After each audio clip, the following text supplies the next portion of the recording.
Woody Wommack and Mike Farrell back in action in podcast form. Mike, we watched the national championship last night. Alabama wins again.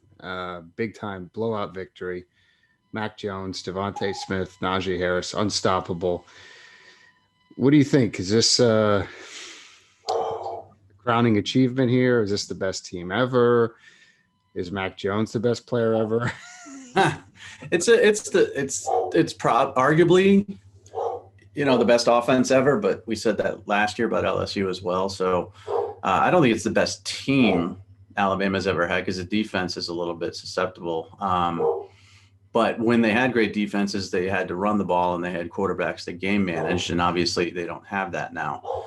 So I'm not going to say best ever because people love to say that stuff. I will say that it was Alabama, as usual, playing 7-on-7 football against somebody. It's just the way it is. The offensive line is so good.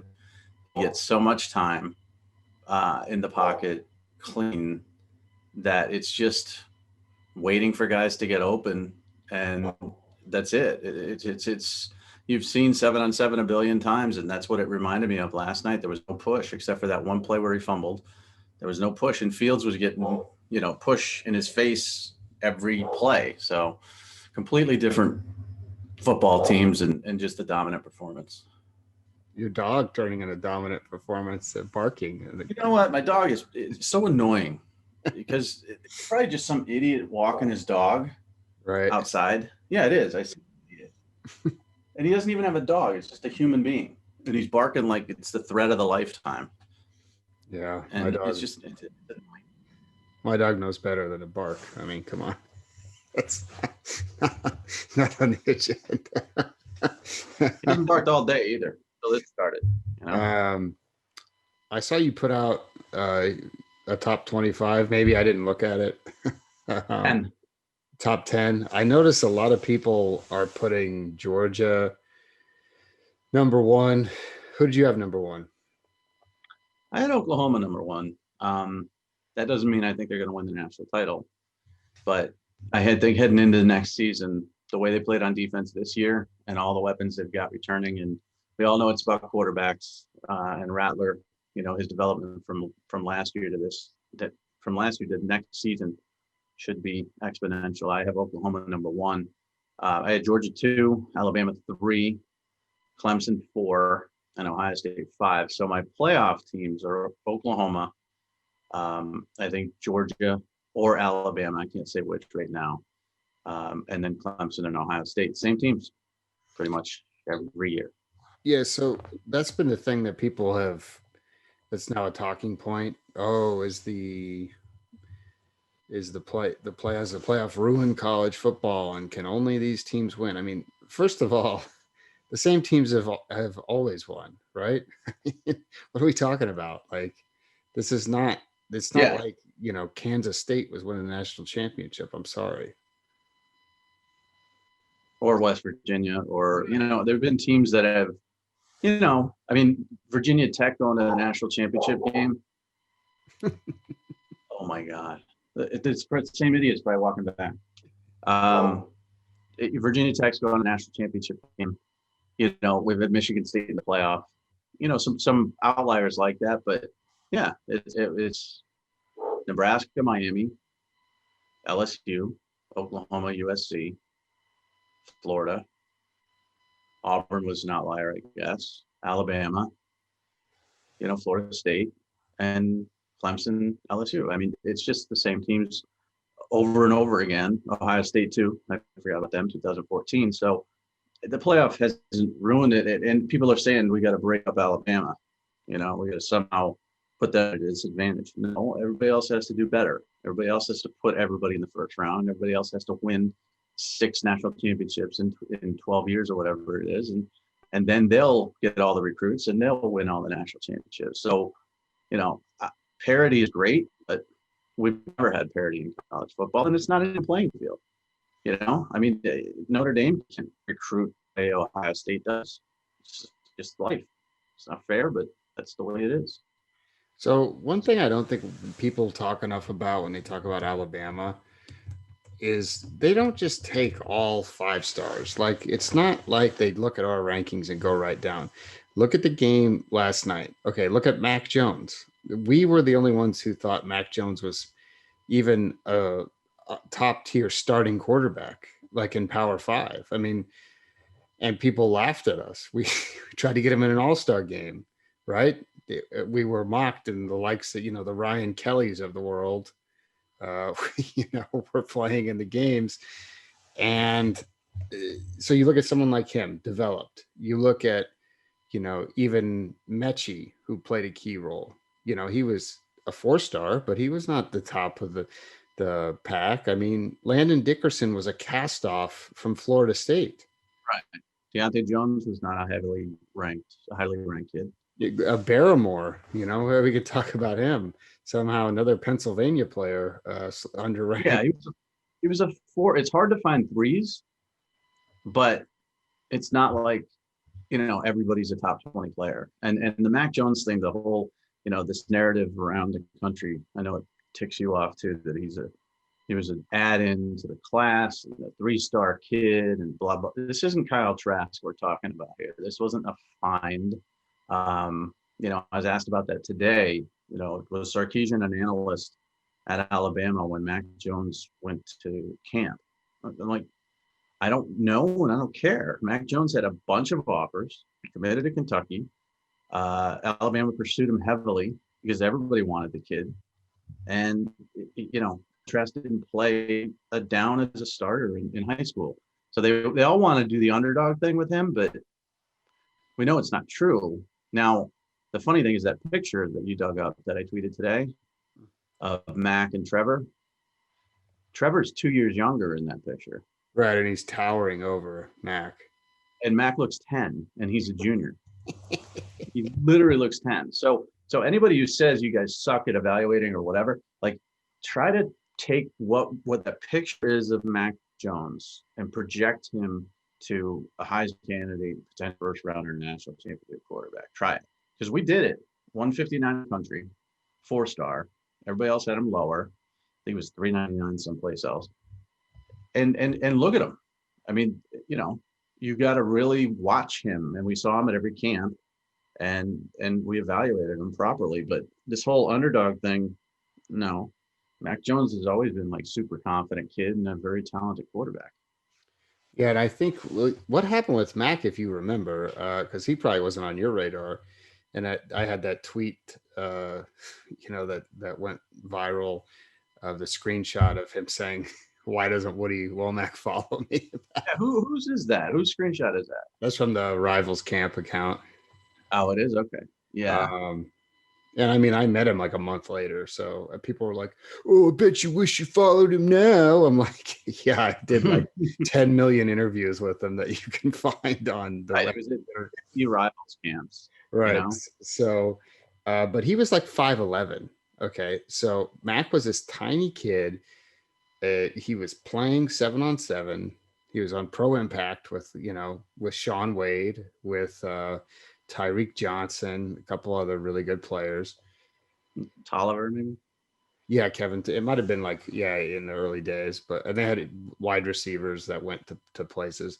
And it was kind of like, Rob and I were like, man, this kid's pretty good. And I remember Rob talking, oh, what should we rank him? We rank him a 3-star.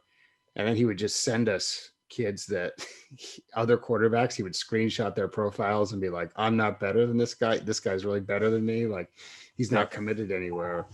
And eventually he worked his way up. But then from his sophomore year to his junior year, I mean, he shot up. He grew several inches, probably 2 or 3. He added weight, and all of a sudden he started to look like a big time quarterback. Like when he committed early to Kentucky, you might have thought by looking at him, who knows if that's even gonna stick. So, he was an underdog because other people in this industry refused to acknowledge him and actually evaluate him. But from our perspective, and you could go back and check my tweets. I mean, we advocated for him strongly, and how many Rivals Camp awards did he won? He did the classic, like, hey, I won the MVP in Orlando. Now I'm going to drive to the camp in Atlanta and go win the MVP there.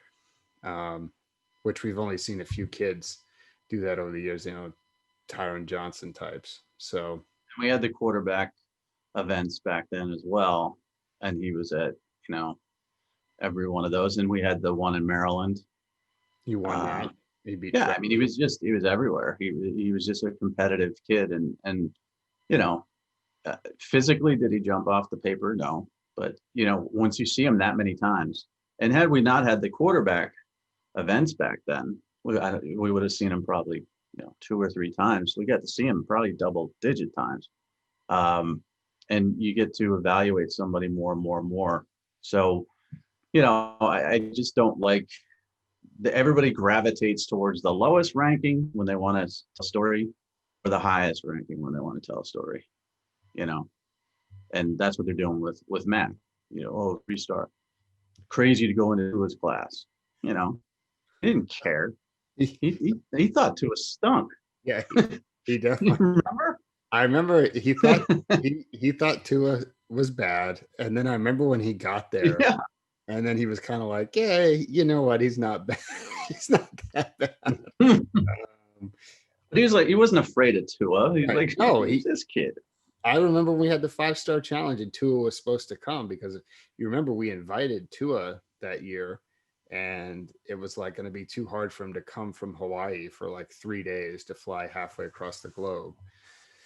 And Tua didn't come, and Mac was like, he's ducking me. He is. See, Mac did it in a way. Rosen did it in a way that turned people off, and Mac did it in a way where it was funny and people liked him. And that's the difference. Rosen, I loved Rosen, but man, he was like serious that people suck, like Deshaun Watson sucks. Mac would make fun of Trevor, but he still knew he was good, and he did it in a way where people still liked him. So I was happy for him for sure. And Tony, whatever his name is, I don't know how to pronounce his last name at the Alabama site, but he was right, because I thought Bryce Young would win the job this year. Yeah. Tsoukalas? Tsoukalas. Tsoukalas? Is that how it's pronounced? Yeah, I think the emphasis should be on the K-A is where the accent would be if it was in Greek, but it would be like Tsoukalas, but I don't know. But I will tell you that, again, it's 7-on-7 football. Well, it's not real football. So let's talk about Alabama next year. You mentioned Bryce. He didn't look good. I'm sure he's going to be good and fine, but he didn't look good in any of the games he played in this year. If you watch Garbage Time, I love watching Garbage Time. You got money on it. Right, exactly. But I mean, I just was never like, oh man, look at Bryce as the second coming. Like, I like Bryce a lot, and I think I might have even voted for him over DJ in the final rankings. Maybe he'll be more comfortable when he's got a year under his belt and he gets to have more of an off season. But I don't know.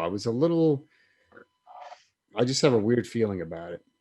Yeah. Well, again, there was no spring. There was no fall. He's a freshman. We thought as a 5-star and the number 2 player in the country or whatever he ended up being, he'd make more of an impact. And to his credit, he's not jumping in the portal. He's waiting his turn. And I think he'll be good. There's so many questions. That's why I have Alabama 3rd. I mean, they're probably going to go undefeated and win the national championship again next year. It's stupid to have them 3rd. It's dumb, but dumb sometimes. But they got to replace Najee. They got to replace Devontae Smith. They got to replace Jalen Waddle. They got to replace Leatherwood. They got to replace Dickerson. They've got to replace Mac Jones. They got to replace Shane. They got to replace so many guys that are going to go in the first 2 rounds of the draft. But that's every year, and then you just reload. But there's so many questions now.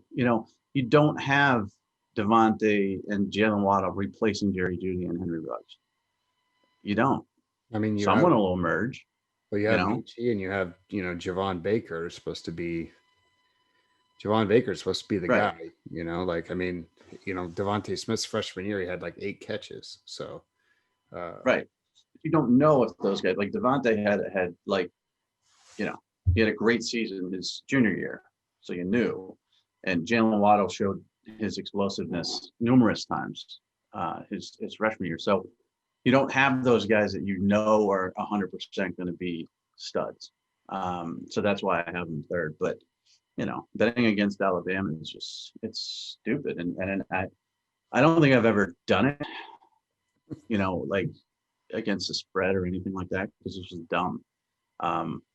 Some guy bet $500,000 with the money line to win 1.3 for Ohio State.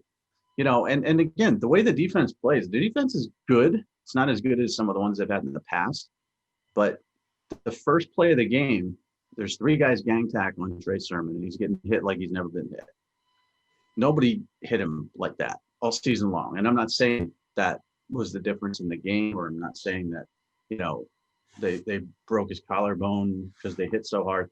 I'm just saying you could tell the first play of the game that they were going to hit you hard.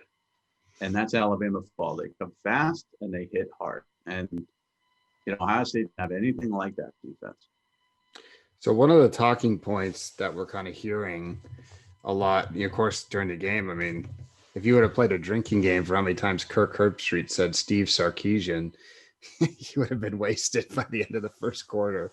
My question is, do you think now we've got, 11 months until signing day, can he make a run at Quinn Ewers at this point? Like, can he say, look what my offense just did to Ohio State.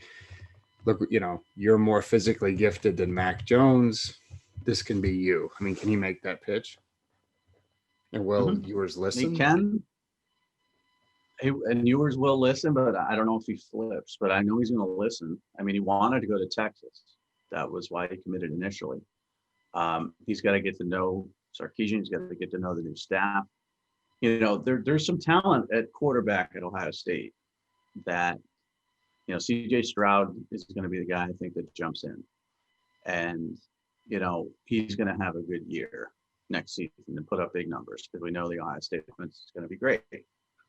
And I don't know if that's going to be the case at Texas right away. So I think Ewers could see a better path to playing time at Texas and maybe flip. But I think Sarkisian makes it interesting because he can make a case for developing Mac Jones. And Haskins doesn't help Ryan Day, which is unfortunate because Ryan Day did a great job with Haskins and made him a star and a first rounder. But, the negative recruiting is going to come out and say, that guy stinks in the NFL and this guy, they don't produce NFL quarterbacks and blah, blah, blah. And I think that will come to rest when Fields is taken second by the Jets. They don't take them second, they're stupid. But it'll be interesting. I think this could get interesting, yeah. So, how it is when a new coach gets hired. It's going to be all about like the imaginary offseason momentum. Like if he can go and get some commits, get some guys, get anybody. I mean, I would go out and I'd push whoever the top 5 dudes you want in 2022 are uncommitted to get in the class. And if you can start getting that momentum going, then I think you're going to have a shot. Now, the other thing is there might be another quarterback that Sark likes in 2022. I mean, obviously Ewers is viewed by us and by many as, an elite kind of no-brainer guy. Now, you and I haven't seen him in person, so I'm not necessarily on the hype train yet on him. But I think that Texas is going to be able to ride some of this wave. I saw, Ketchum and other people tweeting how excited they were. I mean, multiple teams won national championships. Texas won last night. Texas A&M fans, oh my God. I've never seen a team brag about losing by 30 points more in my life. Well, I mean, they lost this. It was the same identical score. Cool. Same identical score. Okay, well, that doesn't help Texas A&M at all. Their argument was that they were, better than Notre Dame, and guess what? Notre Dame only lost by 17. So does that mean, like, I don't. Nobody won last night except for Alabama. Everybody else lost. No, but you saw it on Twitter, right? No, I know. I don't pay attention to that garbage. It's like Sarkisian is Kiffin. Kiffin called a tremendous game when OJ Howard, made his impact, and they won the national championship with Kiffin calling plays, and he didn't get the big job because he had already had two of them, but Kiffin is at Ole Miss and he's doing okay, but it's a tough challenge. Texas is easier, but it's a tough challenge. So, Sarkisian had the #1 recruiting class in 2015 in the country, according to Rivals.com. He can recruit. He will get players there, and I think he can develop. But I thought Tom Herman could too. And Tom Herman had a pretty good resume at Ohio State before he took the Houston job. So what do I know? All I know is that Alabama wins, and they're going to win every year. And as long as Nick Saban's the coach there, they're going to continue to recruit at a high level, produce first rounders, and kill people. That's it.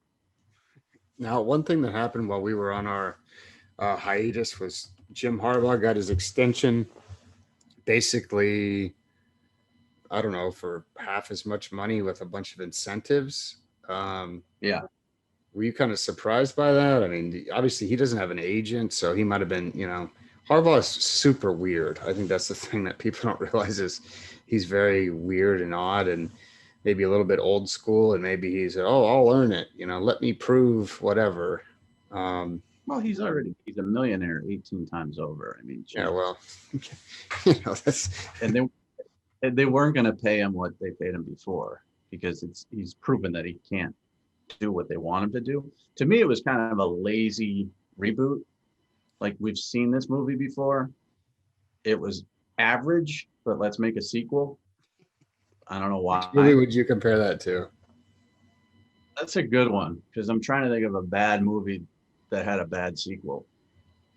Like, what's that movie with the robot from 100 years ago? The worst sequel was The Hangover too, but I thought The Hangover was a pretty good movie. So it was. I'm talking like 80s movies, like Mannequin, which sucked, and then they had a Mannequin 2. I don't even know.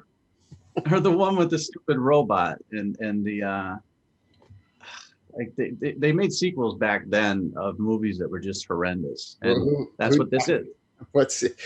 Johnny Five? Who's the robot? What was it? I'm trying to think of the name of the movie. I'm gonna Google it. What are you gonna Google? The movie with the robot?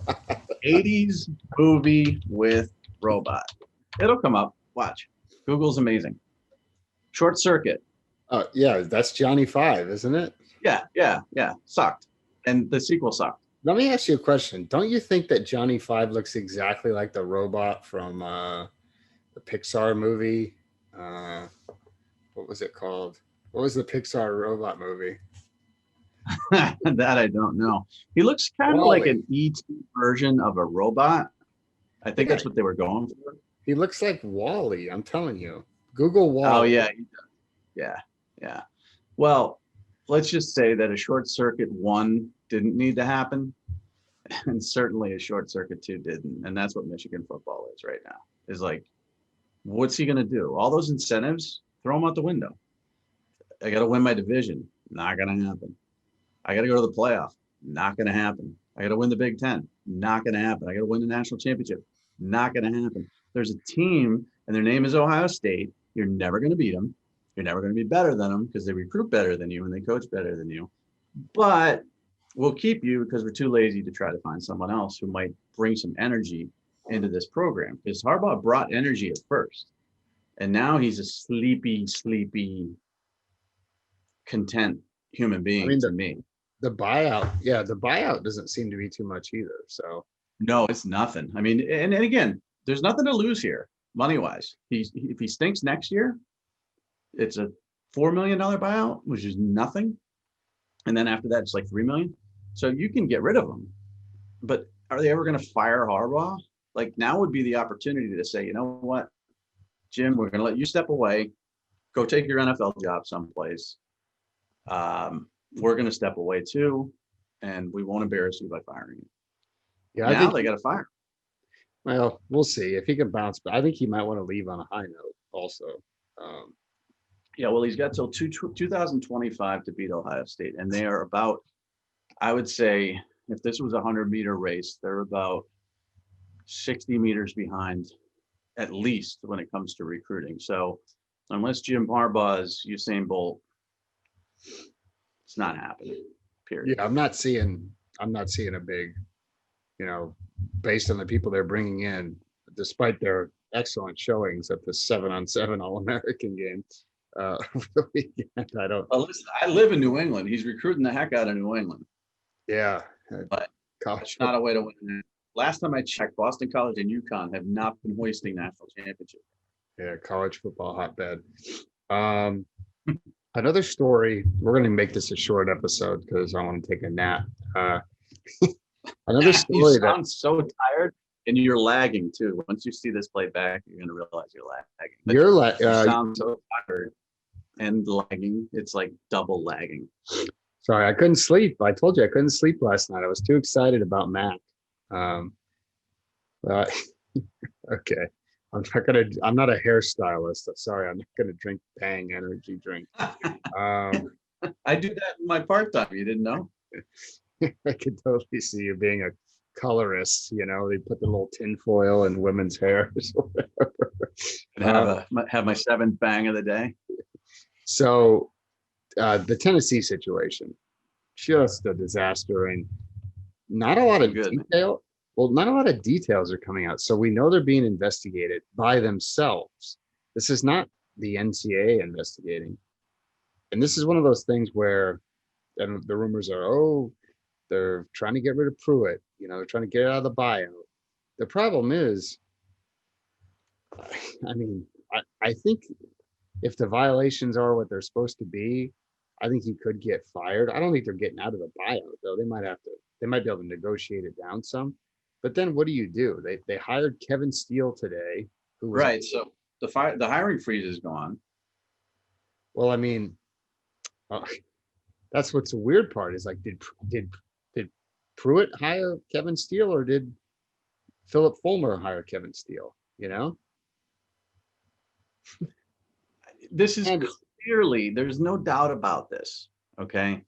There's no doubt this is an attempt to reduce the buyout. That's it. Right. There's no doubt. They want him gone. They don't want to pay.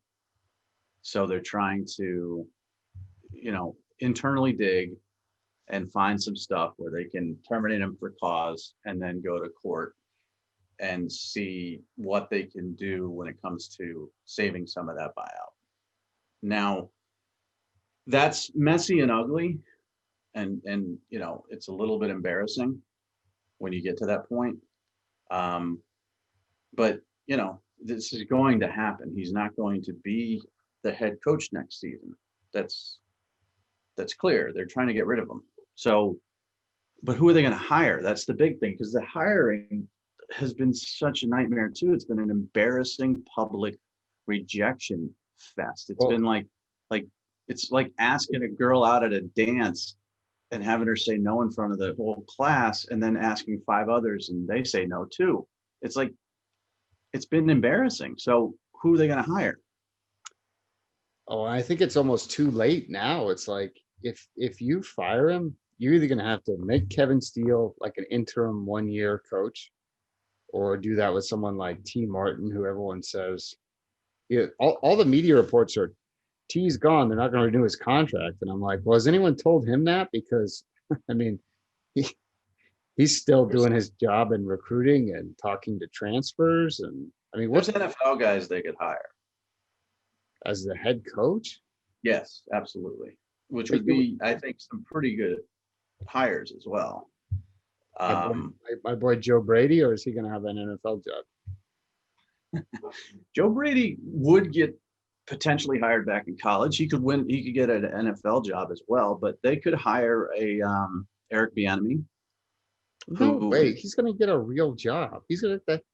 He's not. Everybody keeps saying that. When the playoffs are over, he's probably already got a job. Like, haven't you noticed none of these jobs? They said last year. Why do you think none of these jobs have been filled, Mike, in the NFL? Because they're waiting. I get it, but Bieniemy should have been hired last year. I wanted Colorado to hire him. I said that at the time. Well, that's not really a place I know he's from there and played there, but that's not a place with a tremendous future to go and, build your legacy. Have they won more? Have they won a national championship more recently than Georgia? Yes. Okay. I'm just saying. That's mean. But That's mean. Is it true though? True, but it's mean. When did they win? In the 90s? 91? Let's see. Colorado Football National Championship. Yeah, that was They split one. Yeah, 1990. Yeah. Didn't they split it with Michigan though? Georgia Tech. Oh man, another Georgia. a rival of and then of course they were in the BCS conversation back in like 2001 or whenever in the Big 12. Anyway, my point is, if you fire Pruitt, you might as well just wait and do like the long game search, like the year that Mullen and Chip Kelly got hired. Remember when McElwain got fired mid-year? Jim Mora got fired mid-year, and all those schools were working behind the scenes the whole time, because you're going to be terrible anyway. So why hire a coach hastily who's going to piece together a team? Because if they fire Pruitt, more guys are going to leave, right? They're going to lose more transfers.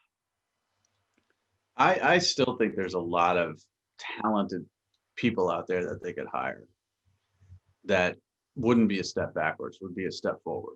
Right, but of course, let's say Bieniemy's got a job, and let's say Robert Saleh has a job already too, because that guy's awesome. You could hire Doug Peterson. But here's what's going to happen, Mike. Josh McDaniels. This is almost like classic Tennessee. They hire one of those people. They come in. They're going to have a terrible season with a terrible team that they didn't build. Okay, they're going to go 4-8. Right, something. And then they're not going to give them enough time. I get it. Then they're not going to be able to get any recruits. I get it. And they're going to be ready to fire them immediately. And then here we go again. That's what I'm saying.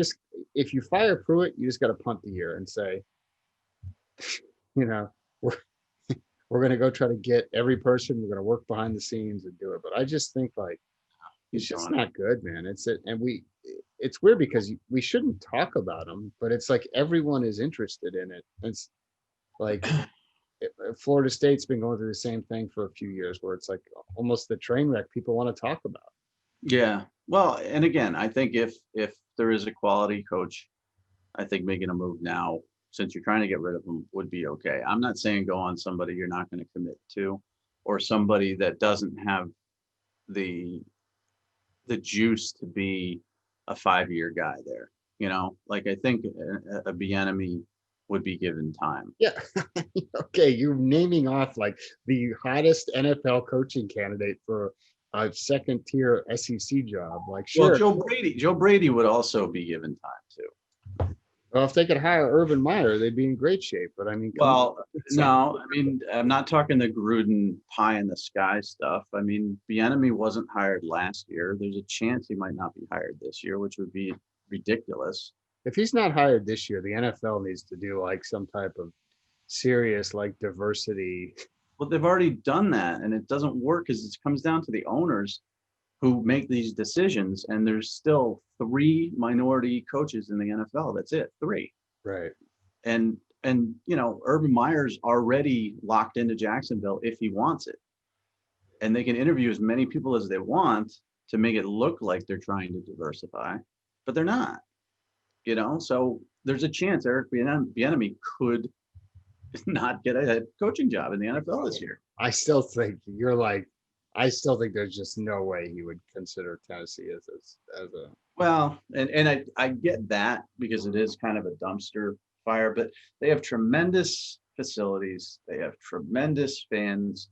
They have tradition. The recruiting territory isn't horrible because they border Georgia and they can recruit in the Southeast. It's an attractive job. Jeremy Pruitt was a question mark because of his personality. And that's why it was an interesting hire, because he didn't get along with people at Florida State, he didn't get along with people at Georgia, he didn't get along with people at Alabama. That's just fact. Sorry. and if anybody wants to take that up with me, Well, I can, well, I can tell you, I can speak firsthand for the yes. difficulty about getting along with Jeremy Pruitt. So, Well, and again, I'm not talking about myself. Jeremy Pruitt's been great to me. Came on our show, blah blah blah. No well, issue right, with I him mean, whatsoever. the Mark Richt issue at, Well, yeah. Well, the Florida State issue. The right. Alabama issue. I mean, we all know the issue. So that's why it was an interesting hire. Butch Jones was like, okay, let's take this guy from the MAC, who's, our sixth choice. Let's get Well, him. and Butch did a good job of taking them from total disaster to respectable. But then that last year they went off a cliff. Their recruiting like tanked the last year and a half. Yeah. When they got too smart for their own good and started letting Well, people like Jacob Phillips walk to LSU. I mean, you also couldn't develop players. I mean, everybody who went there became mediocre, and these weren't mediocre talents, well, But yeah, I think it's an attractive job for a Joe Brady. If I'm Joe Brady and I'm offered the Tennessee job, I'm looking at it. yeah. No, I totally agree. Well, you've got the enemy on this higher level, and I get it, but well, you're the one who told me that Joe Brady wouldn't be considered for NFL jobs, and he said multiple interviews. Well, of course they're going to interview people. I'm not saying I said he wouldn't get an NFL job this young. We'll see. I'd hire him. I'd hire him right now. I'd fire Pruitt and hire him tomorrow. No, college is different. I didn't say college. I said NFL. I'd hire him. McVay is the exception to the rule when you're talking about a young coach. This kid's 31 years old.